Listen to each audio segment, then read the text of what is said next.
Prime time को पेश करने में ताउन किया है राशि स्टोन्स इंडिया, लीला होटल के पीछे, Banjara hills, road number 3, Hyderabad. Phone number 9912041041।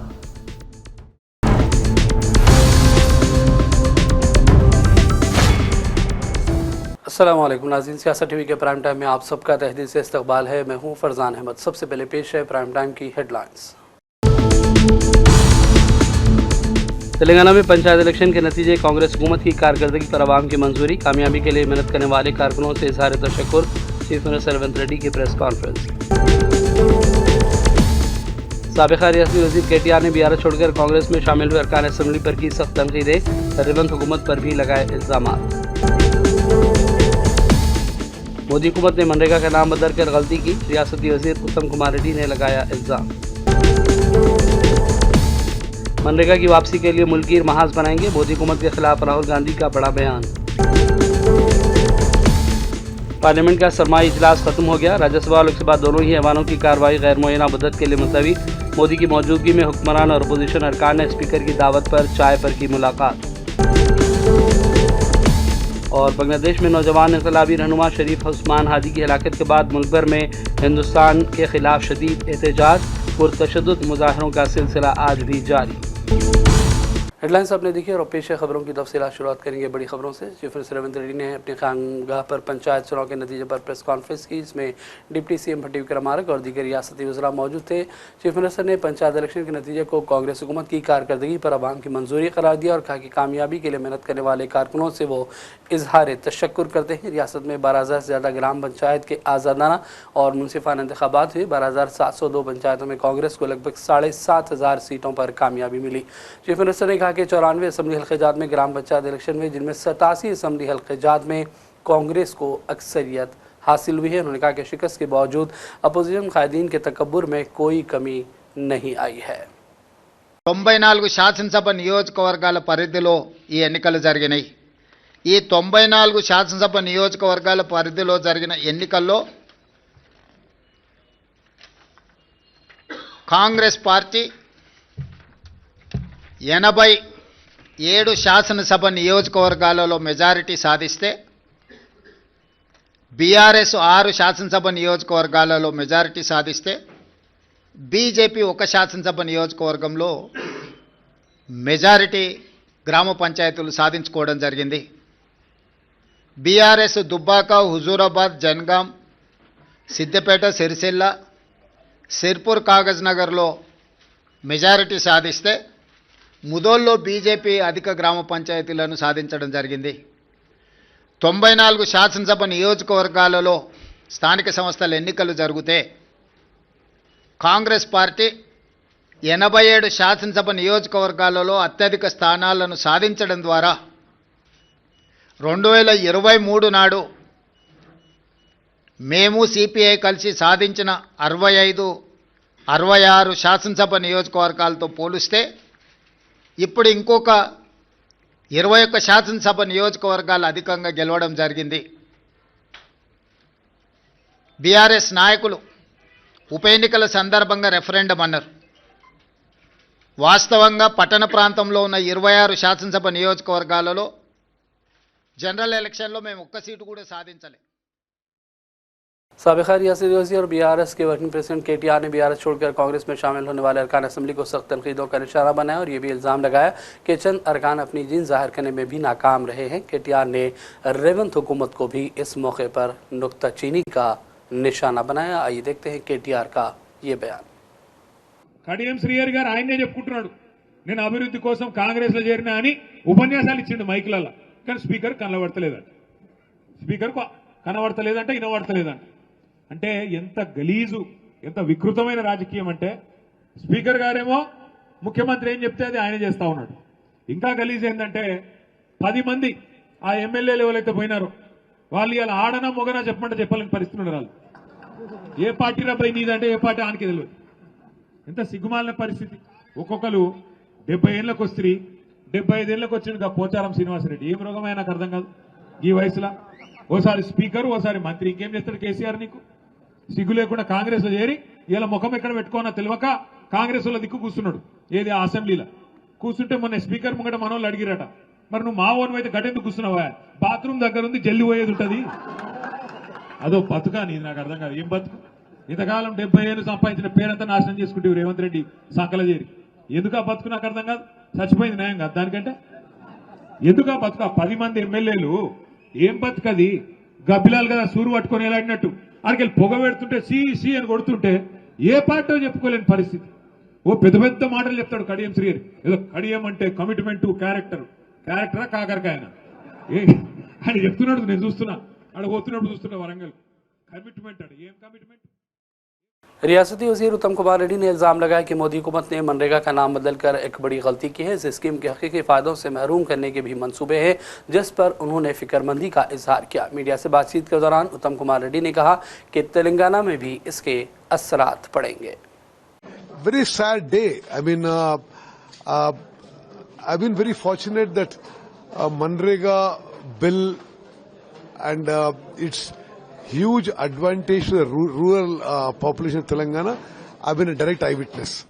It has changed the face of rural India. It created relief and succor to, millions and crores of people. I don't know what kind of politics this is, that to change the name and to change the scheme and to make state governments having to give 40% share. They're trying to slowly kill the scheme. I think the NDA government in Delhi is doing a great disservice to the country and the people.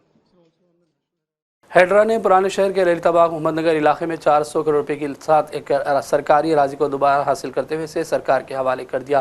Revenue और police एहलकारों की मौजूदगी में गैर कानूनी बाड़ों को हटाया गया और सरकारी रुकावटें खड़ी की गई। सर्वे के रिकॉर्ड से पता चला कि ज़मीन में असल में एक झील और एक नाला था, जिसे गैर मजाज अफराद ने छुपा दिया था। मुकामी लोगों ने इस कार्रवाई का खैर मकदम किया है और हैड्रा के कमिश्नर रंगनाथ का शुक्रिया भी मुकामी लोगों ने अदा किया। रियासती वज़ीर अक़लियत बहबूद मोहम्मद अज़हरुद्दीन ने वफ़ और मजहबी अमलाक पर गैर कानूनी कब्ज़ों के खिलाफ सख्त कार्रवाई का इशारा दिया और वाज़ेह किया कि हुकूमत किसी भी सूरत में वफ़ अराज़ी पर नाजायज़ कब्ज़ों को बर्दाश्त नहीं करेगी। हैदराबाद के गटाला बेगमपेट के कावरी हिल्स इलाके में वाक़ मस्जिद आलमगीर के अराज़ी पर मुबैना गैर कानूनी कब्ज़ों से मुताल्लिक़ शिकायत के बाद वज़ीर अक़लियत बहबूद ने आज पहुंचकर जायज़ा लिया। मस्जिद आलमगीर कमेटी की जानिब से शिकायत को संजीदगी से लेते हुए वज़ीर ने revenue department, DHMC, police, hydra और तेलंगाना वक्फ बोर्ड के सीनियर अहदेदारों के साथ तफसीली मीटिंग भी की। मुआयने के दौरान अज़हरुद्दीन ने कहा कि वक्फ या मजहबी अराज़ी पर कोई गैर कानूनी सरगर्मी को बर्दाश्त नहीं करेंगे। उन्होंने मुताल्लिक़ा हुक्काम को हिदायत दी कि मस्जिद की ज़मीन पर नाजायज़ कब्ज़े या उसकी कोशिशों में मुलविस अफराद के खिलाफ सख्त कानूनी कार्रवाई की जाए। अगर किसी सरकारी अहदेदार की लापरवाही या मिलीभगत साबित हो, उसके खिलाफ भी फौजदारी मुकदमात दर्ज किए जाएंगे। वरंगल की तारीखी ईदगाह में 1 करोड़ रुपए की लागत से तरक्याती कामों का इफ्तिताह हुआ। रियासती वज़ीर कोंडा सुरेखा ने इसका इफ्तिताह रस्मी तौर पर अंजाम दिया। उन्होंने ग्रेटर वरंगल म्यूनसिपल कॉरपोरेशन के तहत इन कामों को जल्द मुकम्मल करने की हिदायत भी दी। इस मौके पर कांग्रेस माइनॉरिटी लीडर और खिला वरंगल ईदगाह के जिम्मेदार एम जब्बार ने रियासती वज़ीर का खैर मकदम किया और कहा कि तरक्याती कामों से ईद की नमाज अदा करने वालों को सहूलत होगी और ईदगाह को मज़ीद खूबसूरती हासिल होगी। మరియు కమిటీ సభ్యులు ఇక్కడ ఉన్నటువంటి పెద్దలకు ప్రతి ఒక్కరికి నాయకులకు కార్యకర్తలకు అదేవిధంగా మీడియా మిత్రులకు అందరికీ కూడా నా యొక్క హృదయపూర్వక నమస్కారం। ఇది నేను ఫస్ట్ ఎమ్మెల్యేగా 84లో ఉన్నప్పుడే 2004లో నేను ఎమ్మెల్యేగా ఉన్నప్పుడే వాళ్ళు దీనికి ప్రాబ్లం ఉంది అని అడగడం జరిగింది।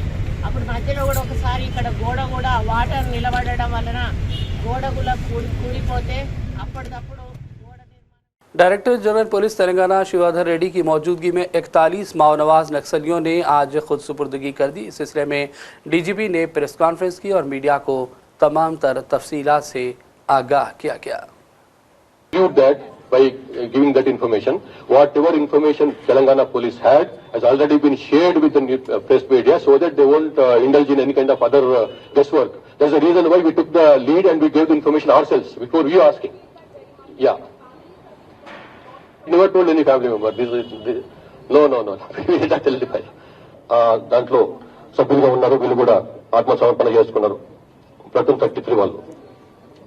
అట్లాగే south Bastar divisional committee, Dandakaranya special zonal కమిటీలో సౌత్ బస్తర్ డివిజనల్ కమిటీ ఉంది. దానికి సంబంధించినటువంటి 9 మంది కాడర్స్ వాళ్ళు కూడా బయటకు వచ్చినారు పార్టీని వదిలి. ఇందులో ఒక డివిజనల్ కమిటీ మెంబర్ ఉన్నాడు మడకం జోగా ఎలియాస్ సూర్య. ఈయన 13 ఏళ్ల నుంచి అజ్ఞాతంలో ఉన్నాడు. ఈయన బయటకు వచ్చిండు. అట్లాగే ఈయనతో పాటుగా ఏరియా కమిటీ సభ్యులైనటువంటి Poonam Soni alias Regna, Madavi Jogi alias Ramya, Tati Moti alias శరీష, Madakam భీమి alias రోజా, ఈ 4 ఏరియా కమిటీ సభ్యులు. అట్లాగే 4 ఈ సౌత్ బస్తర్ డివిజనల్ కమిటీలో పనిచేస్తున్నటువంటి 4 పార్టీ సభ్యులు ముస్కి దేవే, ఒడియం హిడుమే, ఉండం దేవే, ఉండం మాసే, వీళ్ళు కూడా సరెండర్ అయ్యారు.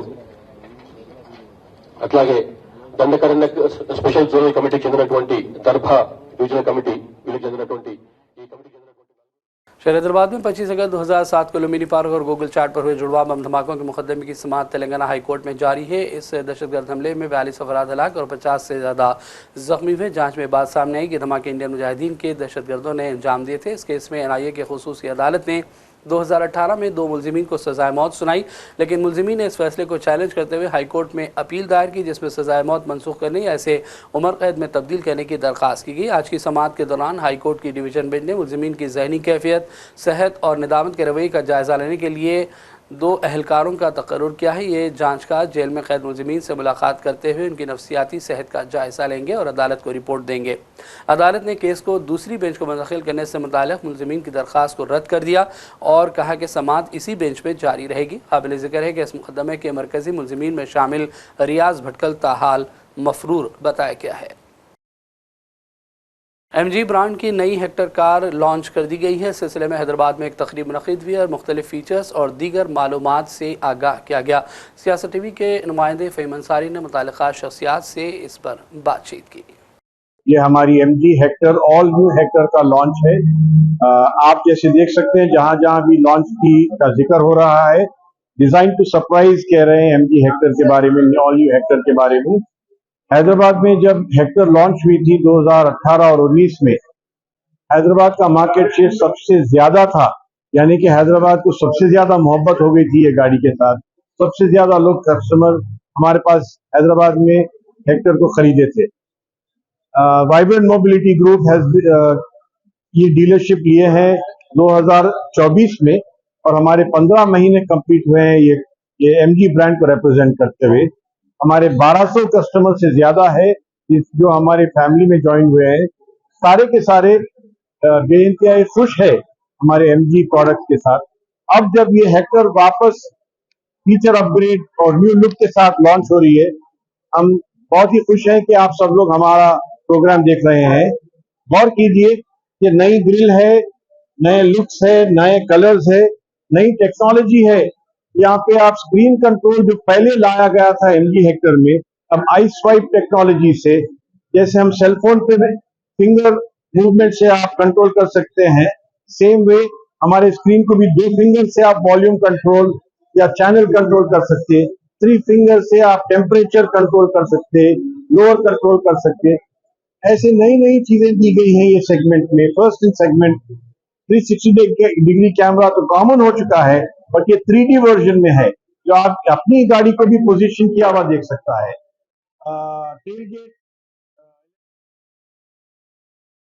तेलंगाना भर में शदीद सर्दी की लहर जारी है। 22 दिसंबर तक मौजूदा सिलसिला जारी रहेगा। सिरपुर में 6.3 दर्जे हरारत रिकॉर्ड हुआ है, जबकि दोनों शहरों हैदराबाद और सिकंदराबाद में भी शदीद सर्दी महसूस की जा रही है। लोग गर्म मलबूसात का इस्तेमाल करते हुए देखे जा रहे हैं। और अब लेते हैं छोटा सा ब्रेक। ब्रेक के बाद दोबारा हाजिर होंगे। अपनी परेशानियों को दूर करें। खुदा ने परेशानियों को दूर करने का अहम रास्ता जवाहरात यानी कि पत्थरों की ताकत में रखा है। बिजनेस के मसले, जॉब नहीं मिल रहा है, दौलत नहीं आ रही है, बीमारियां पीछा नहीं छोड़ रही है, बच्चों के मसले, मियाँ बीवी के मसले, एक परेशानी जाती नहीं कि दूसरी आ जाती है। डॉक्टर निसार के 25 साल तजुर्बे और पत्थरों के महारत के जरिए परेशानियों का हल पाएं। राशि स्टोन्स इंडिया पर आएं और अपने प्रॉब्लम्स को दूर करवाएं और अपनी जिंदगी को असली जवाहरात की ताकत से बदलें। एक कॉल 9912041041 पर करें और कामयाबी हासिल करें। हमारा पता है राशि stones India, the Leela hotel के पीछे, road number 3, Banjara hills, Hyderabad. सियासत TV के न्यूज बुलेटिन में फिर एक मरतबा आपका खैर मकदम है। और बढ़ते हैं चंद अहम कौमी और आलमी खबरों की जानिब। कांग्रेस के साबिक़ सदर राहुल गांधी ने हुकूमत पर सख्त तनकीद की और कहा कि उसने पार्लिमानी रिवायत को पामाल कर दिया। मनरेगा की जगह लेने वाला VBG रामजी बिल ज़बरदस्ती पार्लियामेंट से मंजूर कराया गया। करोड़ों लोगों की उम्मीदों पर पानी फेरा गया। इसलिए कांग्रेस पार्टी हुकूमत के इक़दाम के खिलाफ जिद्दोजहद करेगी और मुल्कगीर महाज करेगी। राहुल ने कहा कि देही हिंदुस्तान की उम्मीदों को ख़त्म करने वाली हुकूमत की इस स्कीम को कामयाब होने नहीं देंगे और जिन लोगों को माशी तौर पर कमज़ोर करने की साजिश की गई उनके साथ खड़े होकर हुकूमत पर मनरेगा की वापसी के लिए दबाव डालेंगे। राहुल ने सोशल मीडिया प्लेटफॉर्म एक्स पर लिखा कि मोदी हुकूमत ने एक ही दिन में 20 साल पुराने Mahatma Gandhi national rural employment guarantee act यानी मनरेगा को तबाह किया है। ये मुकम्मल तौर पर हक़ पर मबनी मुतालबात से चलने वाली गारंटी को ख़त्म करेगा और इससे दिल्ली से कंट्रोल की जाने वाली एक आम स्कीम में तब्दील कर रहा है। यह हुकूमत रियासत और गाँव मुखालिफ है और इसका जानबूझकर उठाया कदम है। उन्होंने कहा कि कांग्रेस इसके खिलाफ पूरे मुल्क में जिद्दोजहद करेगी। कांग्रेस तर्जुमान जयराम रमेश ने इल्ज़ाम लगाया कि पार्लियामान का इजलास सरमाई सेशन नहीं बल्कि पोल्यूशन सेशन था।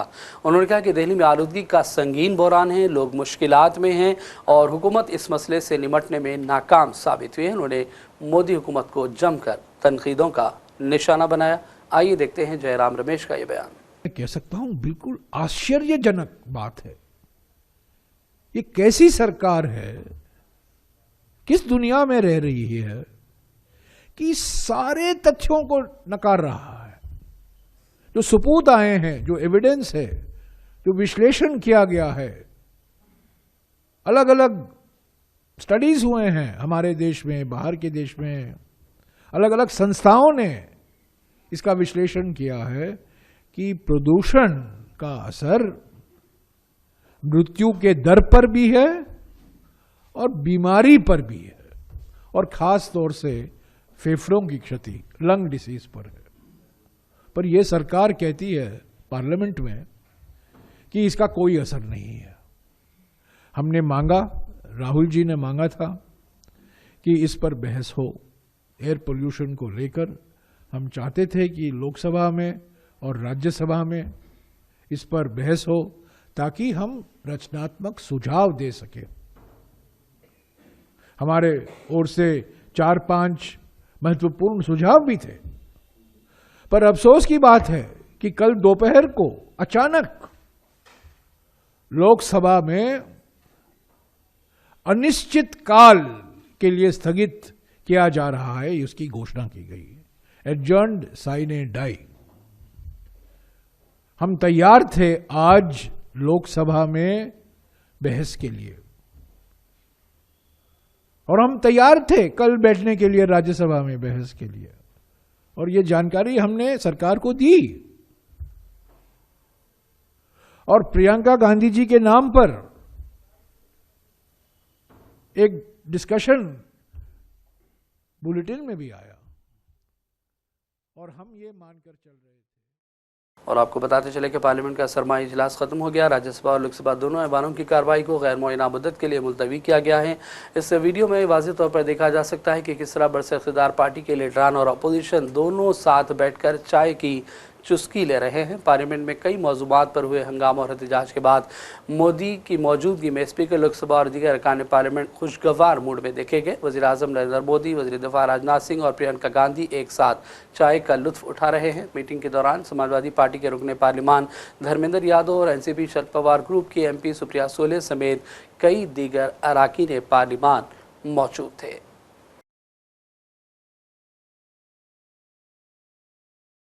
वज़ीर-ए-आज़म इसराइल नेतन्याहू ने एक नया कानूनी मनसूबा मंजूर किया जिसके तहत काबिज़ इसराइल के इल्ज़ामात के तहत फ़लस्तीनी कैदियों को तूफ़ान अल-अक़सा और 7 अक्टूबर सन 2023 के हमले में मुलविस होने की बुनियाद पर फ़ौजी अदालत में मुक़दमात का सामना करना पड़ेगा।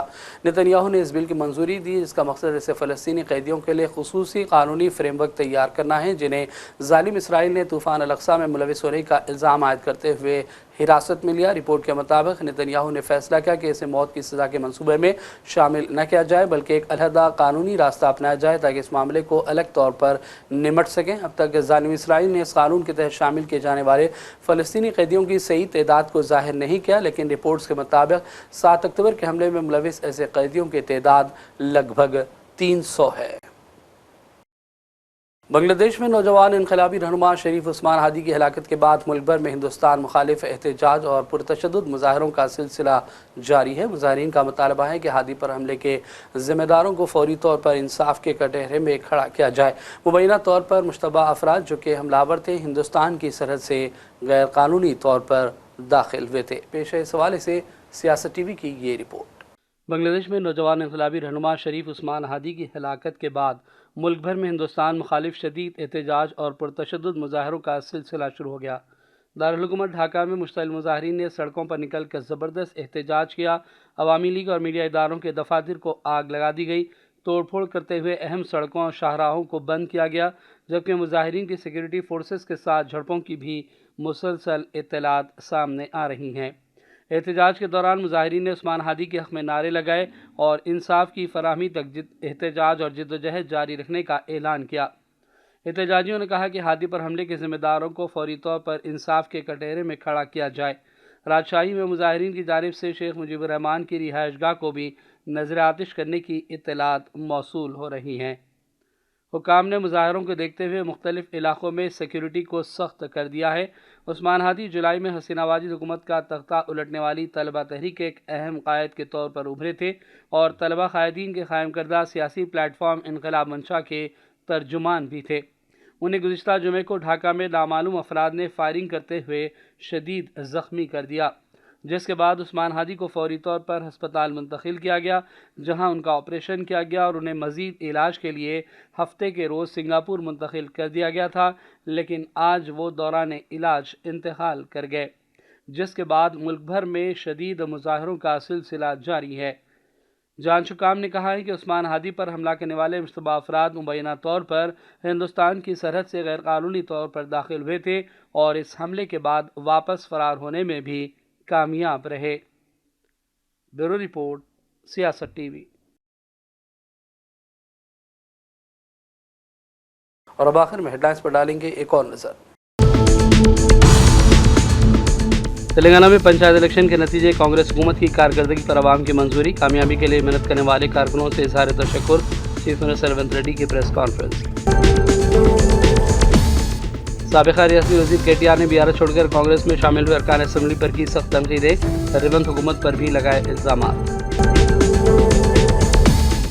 मोदी हुकूमत ने मनरेगा का नाम बदल कर गलती की, रियासती वज़ीर उत्तम कुमार रेड्डी ने लगाया इल्ज़ाम। मनरेगा की वापसी के लिए मुल्कीर महाज बनाएंगे, मोदी हुकूमत के खिलाफ राहुल गांधी का बड़ा बयान। पार्लियामेंट का सरमाई इजलास खत्म हो गया, राज्यसभा और लोकसभा दोनों ही ऐवानों की कार्रवाई गैर मुअय्यना मुद्दत के लिए मुलतवी। मोदी की मौजूदगी में हुक्मरान और अपोजिशन अरकान ने स्पीकर की दावत पर चाय पर की मुलाकात। और बांग्लादेश में नौजवान इनकलाबी रहनुमा शरीफ उस्मान हादी की हलाकत के बाद मुल्क भर में हिंदुस्तान के खिलाफ शदीद एहतजाज, पुरतशद्दुद मुजाहरों का सिलसिला आज भी जारी। प्राइम टाइम का सिलसिला फिलहाल यहीं ख़त्म करते हैं। मोहम्मद फरजान अहमद को पूरी टीम के साथ इजाज़त दें। देखते रहिए सियासत टीवी। अल्लाह हाफिज़। प्राइम टाइम को पेश करने में ताउन किया है राशि स्टोन्स इंडिया, लीला होटल के पीछे, Banjara hills, road number 3, Hyderabad. Phone number 9912041041।